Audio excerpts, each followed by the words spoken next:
Hello everyone, welcome to our channel.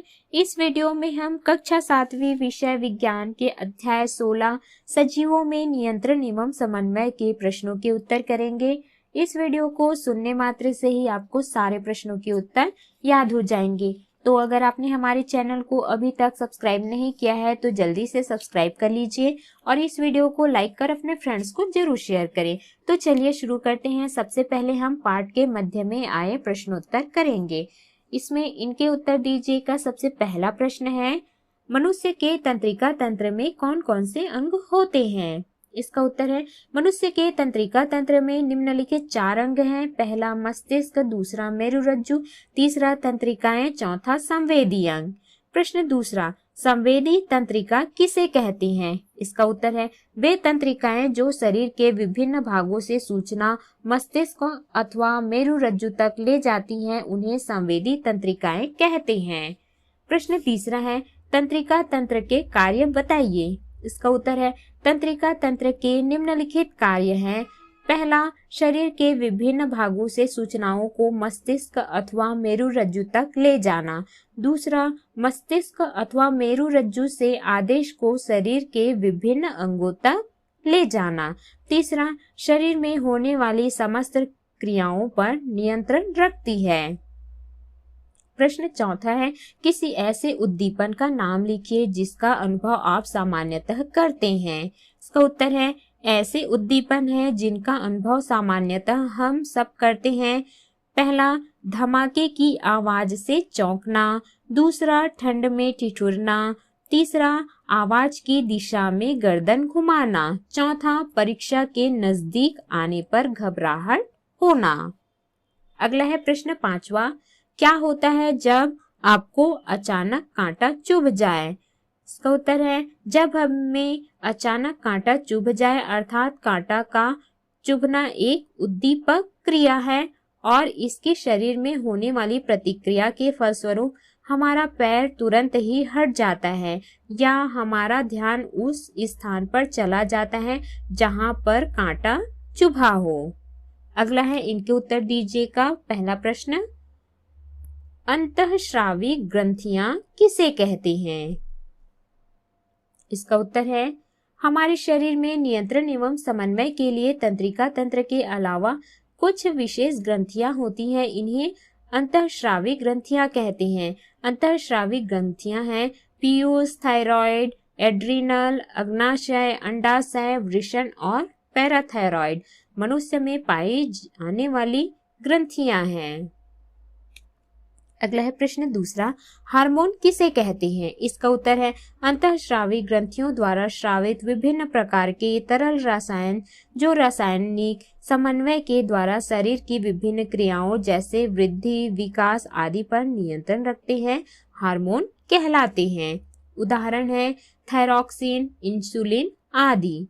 प्रश्न तीसरा है, 2 पादप हार्मोन्स के नाम तथा कार्य लिखिए। इसका उत्तर है, 2 पादप हार्मोन्स के नाम व उनके कार्य हैं। पहला है ऑक्सिन हार्मोन, इसका कार्य पौधों में वृद्धि को प्रेरित करना है। दूसरा है जिब्रेलिन हार्मोन, इसका कार्य पुष्प खिलने को प्रेरित करना है। अगला है अभ्यास के प्रश्नों के उत्तर। प्रश्न पहला, निम्न में से कौन कौन सी प्रतिवर्ती क्रियाएं हैं? इसका उत्तर है, प्रतिवर्ती क्रियाएं हैं। पहला, गर्म वस्तु से हाथ छू जाने पर हाथ का तत्काल हटना। चौथा, अचानक हुए धमाके की आवाज से चौंकना। पांचवा, ठंड में ठिठुरना।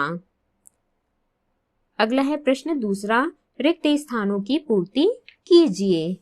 प्रतिवर्ती क्रिया का संचालन मेरुरज्जु के द्वारा होता है। दूसरा, मस्तिष्क तक सूचना ले जाने वाली तंत्रिका को संवेदी तंत्रिका कहते हैं। तीसरा है, स्पर्श का अनुभव मस्तिष्क के द्वारा होता है। चौथा है, वृद्धि हार्मोन के कारण हम लंबाई में बढ़ते हैं। पांचवा, रक्त में शर्करा की मात्रा पर नियंत्रण अग्नाशय ग्रंथि में बना हार्मोन करता है। छठवा है, जिब्रेलिन हार्मोन पौधों में पुष्प खिलने को प्रेरित करता है। अगला है प्रश्न तीसरा, उचित संबंध जोड़िए। तो यहाँ पर हमको उचित संबंध जोड़ना है। इसका उत्तर है वृषण एवं अंडाशय। द्वितीयक लैंगिक लक्षण। अग्नाशय रक्त में शर्करा की मात्रा पर नियंत्रण। पीयूष ग्रंथि, मास्टर ग्रंथि। जिब्रेलिन, पादप हार्मोन। अगला है प्रश्न चौथा, निम्नलिखित प्रश्नों के उत्तर दीजिए। प्रश्न पहला, सजीवों में रासायनिक नियंत्रण एवं समन्वय किसके द्वारा किया जाता है? इसका उत्तर है सजीवों में रासायनिक नियंत्रण एवं समन्वय अंतःस्रावी ग्रंथियों द्वारा किया जाता है। इन ग्रंथियों से अलग अलग प्रकार के रसायन स्रावित होते हैं। प्रश्न दूसरा है, प्रेरक तंत्रिका का कार्य बताइए। इसका उत्तर है प्रेरक तंत्रिका मस्तिष्क अथवा मेरुरज्जु के आदेश को शरीर के विभिन्न अंगों तक पहुंचाती है।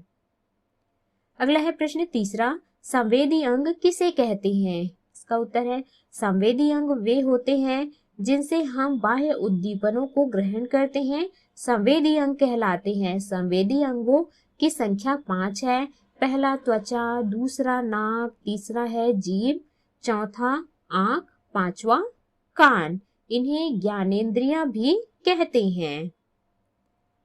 अगला है प्रश्न चौथा, अंतःस्रावी ग्रंथियों को नलिका विहीन ग्रंथियां क्यों कहा जाता है? इसका उत्तर है पाचक ग्रंथियों द्वारा स्रावित रसायनों को नलिकाओं के द्वारा आहार नली के विभिन्न भागों में पहुंचाया जाता है, किंतु अंतःस्रावी ग्रंथियों की विशेषता यह है कि इनमें बने हार्मोन को शरीर के किसी भाग में पहुंचाने के लिए कोई नली नहीं होती, इसलिए इसे नलिका विहीन ग्रंथियां कहते हैं।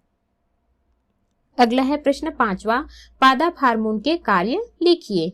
उत्तर है पादप हार्मोन के कार्य निम्नलिखित हैं। पहला, ऑक्सिन हार्मोन, यह पौधों में वृद्धि को प्रेरित करता है। दूसरा, जिब्रेलिन हार्मोन, यह पुष्प खिलने को प्रेरित करता है। तीसरा है साइटोकाइनिन हार्मोन, यह कोशिका विभाजन को प्रेरित करता है। चौथा, एब्सिसिक एसिड हार्मोन, यह पौधों में जब पूर्ण वृद्धि हो जाती है तब वृद्धि को रोकने का कार्य करता है। तो इस प्रकार से हमने इस अध्याय के सभी प्रश्नों के उत्तर किए। इस वीडियो को सुनने मात्र से ही आपको सारे प्रश्नों के उत्तर याद हो जाएंगे। तो